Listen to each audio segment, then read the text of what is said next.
Salam damai Tuhan kita Yesus Kristus menyertai kita sekalian. Salam jumpa kembali bersama saya dalam renungan harian Santapan Jiwaku. Saudara-saudari yang dikasihi Tuhan, pada hari ini gereja merayakan perayaan hari kelahiran Santo Yohanes Pembaptis. Mari kita semua diundang untuk mendengarkan firman Tuhan yang akan kita dengar dari Injil Lukas bab 1 ayat 57 sampai 66 dan dilanjutkan ayat 80. Marilah kita mendengarkan firman Tuhan. Inilah Injil suci menurut Lukas. Pada waktu itu genaplah bulannya bagi Elizabeth untuk bersalin, dan ia pun melahirkan seorang anak laki-laki.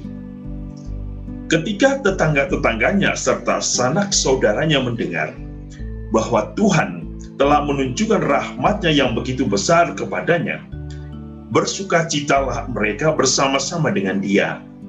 Maka datanglah mereka pada hari yang ke-8 untuk menyunatkan anak itu, dan mereka hendak menamai dia Zakaria, menurut nama bapaknya. Tetapi ibunya berkata, "Jangan, ia harus dinamai Yohanes." Kata mereka kepadanya, "Tidak ada di antara sanak saudaramu yang bernama demikian."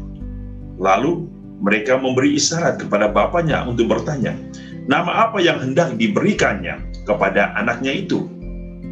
Ia meminta batu tulis, lalu menuliskan kata-kata ini, namanya adalah Yohanes.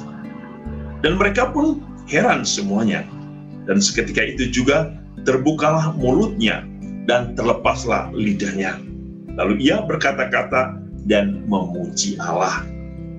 Maka ketakutanlah semua orang yang tinggal di sekitarnya.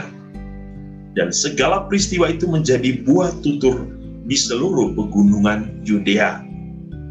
Dan semua orang yang mendengarnya merenungkannya dan berkata, "Menjadi apakah anak ini nanti?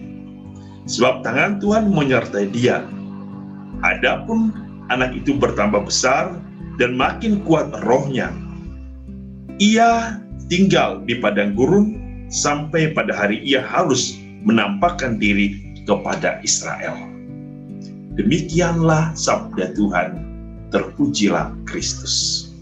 Saudara-saudari yang dikasihi Tuhan, hari ini kita merayakan satu perayaan yang istimewa, yaitu hari kelahiran Santo Yohanes Pembaptis. Tentu banyak hal yang kita bisa belajar dari peristiwa hari ini. Yang pertama, kita mau belajar tentang peristiwa yang terjadi di dalam keluarga dari Santo Yohanes Pembaptis, yaitu Zakaria dan Elizabeth. Kita tahu bahwa Elizabeth mengandung di hari yang tua. Pada poin ini, apa yang mau kita pelajari? Tentu kita mau kembali melihat keagungan Allah. Bahwa dari peristiwa ini kita bisa menyatakan bahwa tidak ada yang mustahil bagi Allah. Segala sesuatu akan menjadi nyata. Segala sesuatu akan terjadi oleh karena kehendak Tuhan. Yang mandul dapat melahirkan. Inilah bukti bahwa keagungan dan kekuasaan Allah tidak bisa dibatasi oleh ruang dan waktu.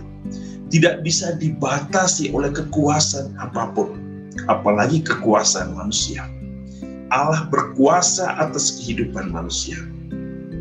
Yang dibutuhkan dalam peristiwa ini adalah manusia percaya akan keagungan Allah. Manusia percaya akan kekuasaan dan kekuatan Allah di dalam hidup. Jikalau Allah berkenan kepada Elizabeth dan itu menjadi nyata, Allah pun akan mampu melakukannya itu kepada semua orang, kepada kita semua. Yang penting kita mempunyai sikap seperti Elizabeth dan Zakaria. Mereka adalah orang-orang yang dikatakan di dalam Injil, orang-orang yang saleh, orang-orang yang jujur, orang-orang yang tidak mempunyai noda di dalam diri mereka. Mereka orang-orang yang taat, yang mengandalkan Tuhan. Jadi peristiwa ini, ada poin ini bisa menjadi refleksi kita. Tidak ada yang mustahil. Poin yang kedua, ketaatan. Elizabeth dan Zakaria begitu taat kepada Tuhan, ya, dari cara hidup mereka. Bahkan ketaatan itu juga pada saat harus menamai siapakah nama anak itu. Ketika keluarganya menentang, keluarganya bingung bahwa namanya harus Zakaria, tetapi mereka harus ikut. Mengikuti kehendak Tuhan adalah hal yang utama di dalam hidup mereka. Ketaatan. Hidup kita juga kalau kita ingin beroleh rahmat yang sama seperti Elizabeth dan Zakaria, kita harus hidup di dalam ketaatan kepada Tuhan, setia kepada kehendak-Nya, dan siap menjalankan setiap apa yang menjadi keinginan Allah di dalam hidup teristimewa, hidup orang-orang beriman. Poin yang ketiga,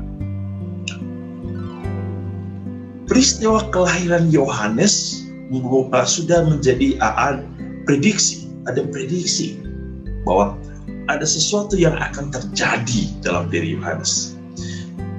Apa yang mau kita pelajari? Orang-orang benar, orang-orang saleh adalah orang-orang pilihan Allah.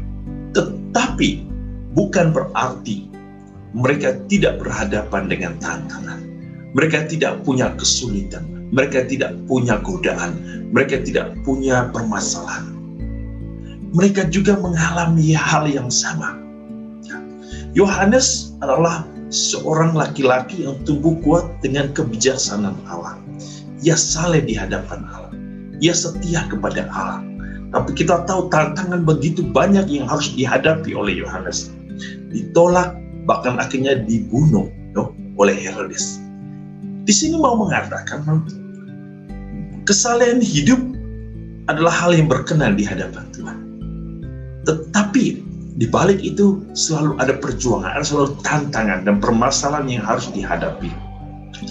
Dalam posisi seperti ini atau situasi seperti ini, yang dibutuhkan oleh orang-orang beriman adalah tetap berjalan, tetap percaya, tetap mengandalkan Tuhan sebagai kekuatan.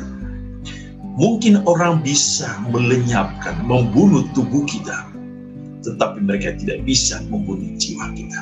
Sebab jiwa kita adalah milik Allah, kepunyaan Allah. Dan Dia akan menempatkan jiwa kita pada posisi yang tepat dan waktu yang tepat. Dan yang keempat, kita bisa belajar dari kehidupan Yohanes. Yohanes dipanggil untuk mewartakan tentang cinta Allah, tentang pertobatan. Kita semua dipanggil untuk menjadi Yohanes zaman ini. Untuk siap mewartakan, siap untuk bermisi, siap untuk menghadirkan cinta ilahi Allah dalam diri setiap orang. Perjuangan akan selalu menuntut kita untuk setia di dalam pewartaan, di dalam kesaksian hidup kita. Yohanes adalah rasul yang dipilih Allah untuk mempersiapkan kedatangan Sang Al-Masih. Kita pun dipilih Allah untuk mempersiapkan kedatangan Al-Masih, kedatangan Tuhan bagi hidup kita. Pertama-tama bagi hidup kita. Supaya ketika Tuhan datang menjemput kita, Allah menemukan kita sebagai orang-orang yang telah siap. Maka pewartaan yang pertama yang harus kita lakukan adalah bagi diri kita sendiri. Bagaimana supaya kita hidup layak dan pantas di hadapan Tuhan. Oleh karena itu Tuhan memanggil setiap orang untuk menjadi pewarta, untuk menjadi saksi dari cinta ilahinya.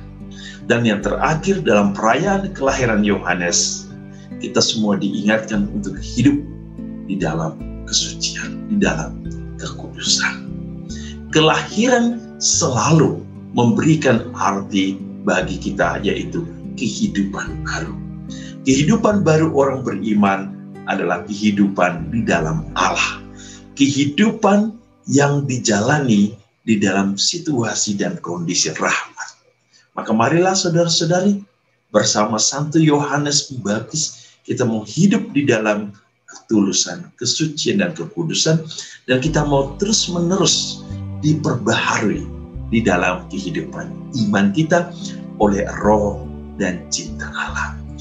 Tuhan memberkati kita dengan kasih dan berkat-Nya yang berlimpah. Dalam nama Bapa dan Putra dan Roh Kudus.